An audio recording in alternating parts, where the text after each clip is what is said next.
Here with Dr. Silvio Cozzetto of Be Well Lifestyle Centers. Silvio, great to see you. Thank you for being with me. So let's talk a little bit about supplements, because there are so many of them out there and there are so many places seemingly that you can buy them, from online, even on Amazon, to specialty stores. So when you are seeing clients and they are asking you about supplements for just overall wellness, where do you like to start? So let's start with this. Supplements are supplements. They're not instead ofs. People like to say, I need my B vitamins, but I eat McDonald's all day long. Start with your food. Like, that's really the best place to start.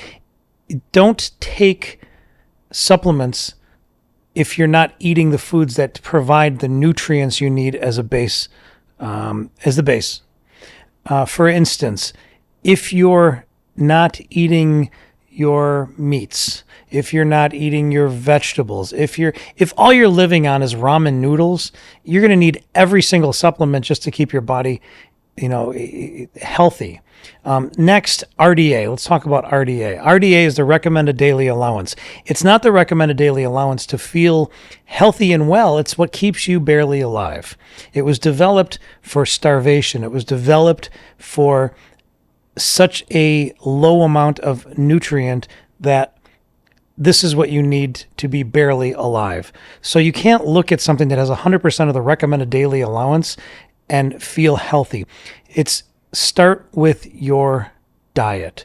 Once you evaluate your diet, and we talked about this a couple times in the past, I'm huge on testing my blood. I'm huge on testing my urine. I'm huge on testing my physiology to make sure that I'm getting what I need.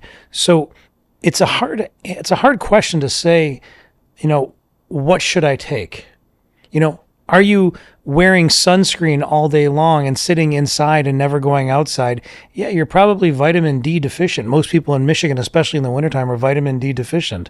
Are you drinking or eating anything that's providing you with calcium? Because without calcium, vitamin D can't bind, and you are now again vitamin D deficient. So are you calcium deficient or vitamin D deficient? And I know it sounds so fucking complicated, but the truth is, it's not. Start with your proper diet, and then we move into supplementation, if that makes sense. It does. I want to go back to something you mentioned about RDA and the recommended daily allowance, because I think a lot of people do read the back of a bottle or a box or whatever and look at that and see what percentage they are getting. And like you said, think that they cannot go over 100%. But it sounds like what you're saying is that's not necessarily the case. So when somebody is massively dehydrated, and they have electrolyte imbalances, the hospitals immediately give them IV supplementation and intravenous vitamin supplementation. This has become more mainstream now. You can go to a lot of different doctors' offices. You can come to Be Well and get it. We provide vitamin IVs. When your body is in a crisis mode, they plunge electrolytes and vitamins into your body. There's no need to monitor, are they getting 100% of the recommended daily allowance? There's just no, throw that crap in there right now, get them full of it. You'll urinate it out. It will come out of your system if you take too much. Now, there are certain supplements that you don't want to overdose on, but we'll talk about those later. But the basic supplements, you can't take too much. As a matter of fact, vitamin D, a lot of people will take 3,000% of the recommended daily allowance just to absorb a little bit. How is your body absorbing the supplement? Where's the supplement coming from? Is it made in China in a lab that's producing synthetic? There's so many different factors that you can't just look at one aspect and say, this is it for me. Okay, so you mentioned vitamin D. I want to ask you about vitamin C, because that, if you ask most people to name a vitamin, that's probably the first one that's going to come up. And the old adage is that vitamin C helps you stay healthy, right? It helps you fight off a cold or helps you get better, what have you. Is that true with vitamin C, and is it possible to take too much of it? So vitamin C taken too much can cause problems, but you'd have to take it over and over and over again. in large doses, and it will actually poison the system. If you take 500% of the recommended daily allowance, it's not going to hurt you. If you're taking vitamin C supplements that are all natural, like eating too much or drinking too much orange juice, or eating too many oranges, or taking camu camu, or any type of fruit that's going to have a plethora of vitamin C, it's not going to hurt you. You're not going to be able, you'll throw up the fruit before you take too much vitamin C. But if you have synthetic vitamins that you bought at Walmart or Walgreens, or, one of these synthetic store-bought, man-made, synthetic products, yeah, because you're not looking at what else is in the supplement, what's holding it together. Okay, so you just mentioned synthetic versus what? What should people be looking for when they are out there shopping around for vitamins or supplements? Whole foods. Like literally whole foods. If it's called a vitamin, it's probably garbage. Usually they're called whole food supplements. There's a big difference between food product and food. Food product is McDonald's. They can't call themselves food because they're not. They're a product of food. Food is something that is actually food, not synthetic. Vitamins can be anything. I can take chalk, and from that chalk, I can put it in water and call it alkaline water. But that's the truth. And people don't even think about that. That's another topic as well. Where is the supplement coming from? What is the produce? What produced it? And how can it poison you based on the binders and the fillers and what's preserving it? What are the bad supplements? Because you mentioned that, so I don't want to get too far away from that. So what are the ones that you would steer your clients away from? So that's a tough question to answer, because I go beyond the fat soluble vitamins and your basic nutrients, A, C, E, S, selenium, vitamin A, vitamin E. Those I get from my food. When I talk supplements, I'm talking about things that most people aren't taking on a daily basis. Most people aren't hearing about it. I mean, black ant, ashwagandha, gotu kola, false daisy, which is a phenomenal product. All these different supplements. Are you low in lysine? Are you low in tryptophan? Are you low? I mean, there's so many, and it can actually drive you flipping nuts. That's why to go back to one of the times we spoke, I'm really tough on look at your blood. Like, really look at what's going on in your physiology. Do you have heart problems? Are you taking CoQ10? Do you have brain problems? Are you taking lion's mane, cordyceps? Those are different mushroom supplements. Do you have kidney problems? Are you taking beetroot juice? Are you diabetic? And instead of taking metformin, are you taking berberine? There's so many different aspects to just supplements. It's like, hey, I smoke cigarettes, I'm vaping, I'm drinking beer and other alcohols, I sit on my ass all day long and I eat like shit. Will vitamin C help me? No. So really you have to look at the person as a whole before you can just kind of look at a study that says vitamin C is helpful. Fair enough. Okay, so you've mentioned a few very niche and interesting sounding supplements / vitamins, including black ant, lion's mane, and cordyceps, which some people may know from a very popular show that was recently on TV. So when it comes to some of these that the vast majority of people are not familiar with, how do you suggest they educate themselves if they really want to take a deeper dive into things that can help them? Stay away from TikTok and Google. That's really, I remember people were coming in, I need chlorophyll. And one day I'm like, what the hell? Everyone wants chlorophyll today. And I finally said, why does everyone want chlorophyll? And they said, oh, it's the new thing on TikTok. Everyone's drinking chlorophyll.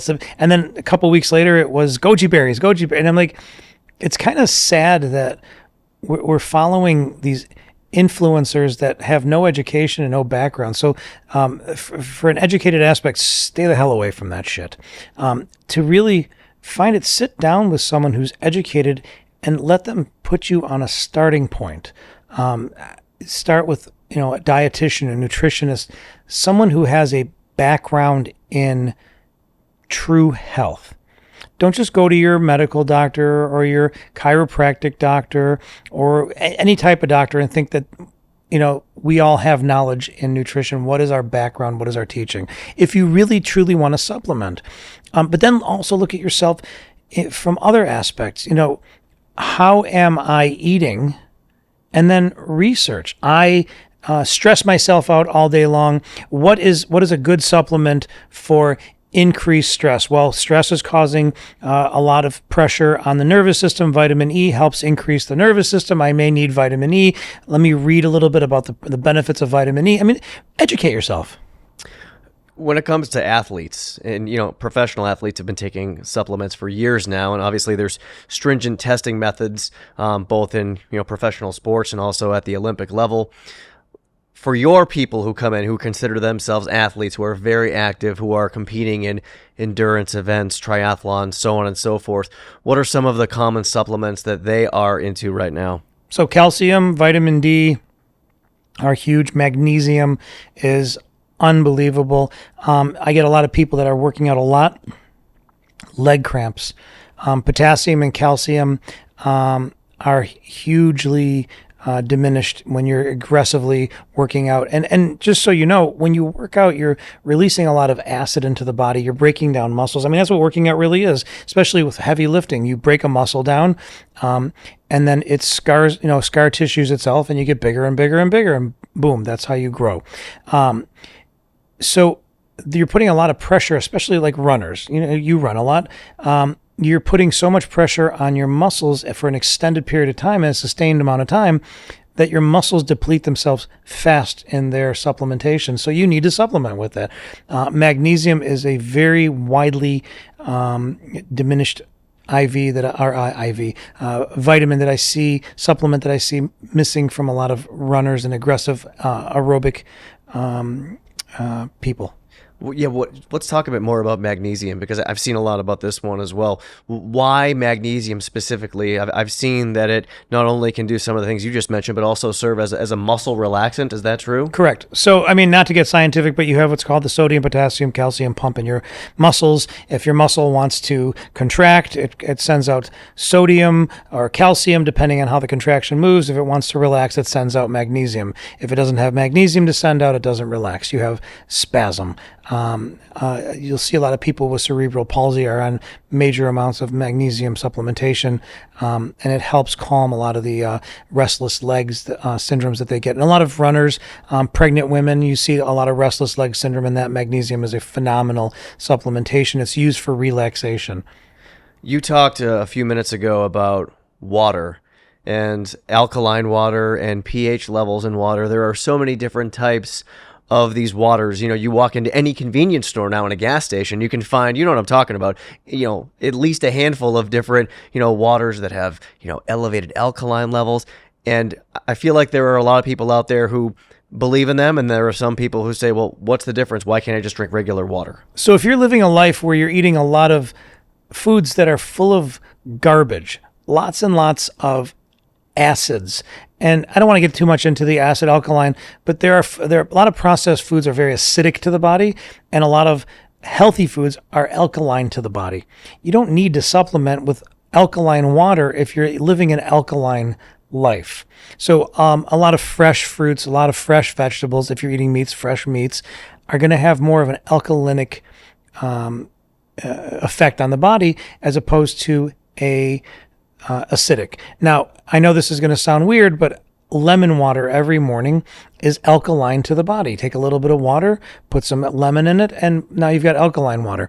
But on a funny note, there were companies out there years ago. Everybody was selling alkaline water, and like I said earlier, some of these supplements were chalk. They were literally taking chalk and mixing it into the water, and it makes it alkaline.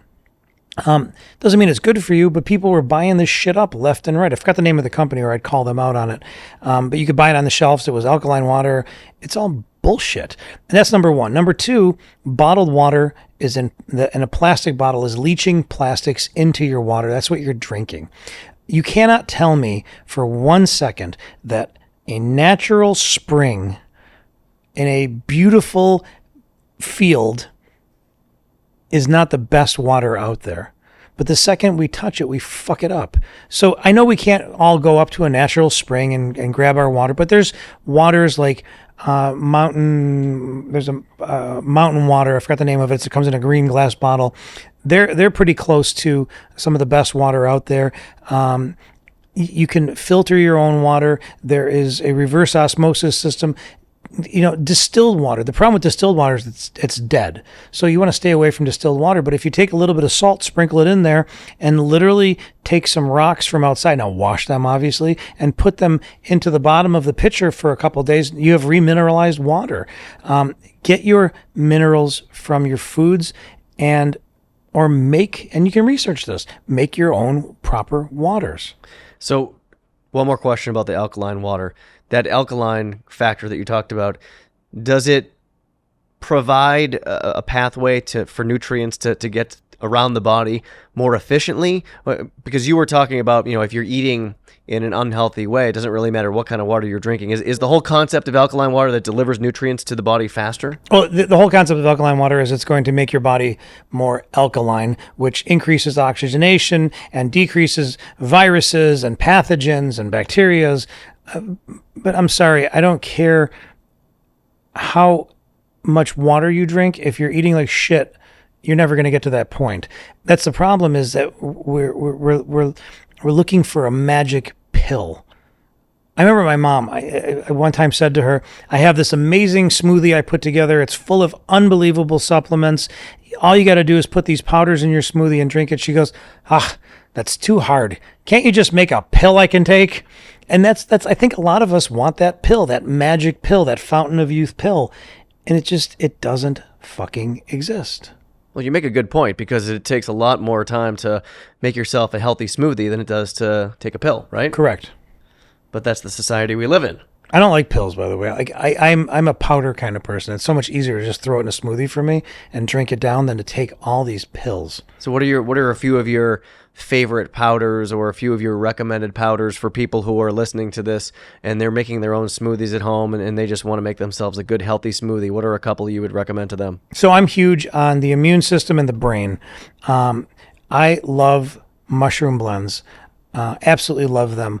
Like I said earlier, cordyceps, lion's mane, reishi, any type of a really good mushroom, but I'm huge on lion's mane. Absolutely huge on it. As a matter of fact, I used to buy fresh lion's mane and make little steaks out of them. They're unbelievable, but it's a lot harder. So the mushroom blends, greens, any type of chlorella, spirulina. I love my phytoplankton. Marine phytoplankton is amazing. It's going to give your body that alkaline that you need. Help with the blood cleansing. It's all around good for your body. If you have any type of heart problems, CoQ10 is a huge enzyme for the body that's very important. If you're lifting a lot of weights, then CLA and beetroot powder for the recovery. And then magnesium, very important if you're doing any sort of exertion on your body.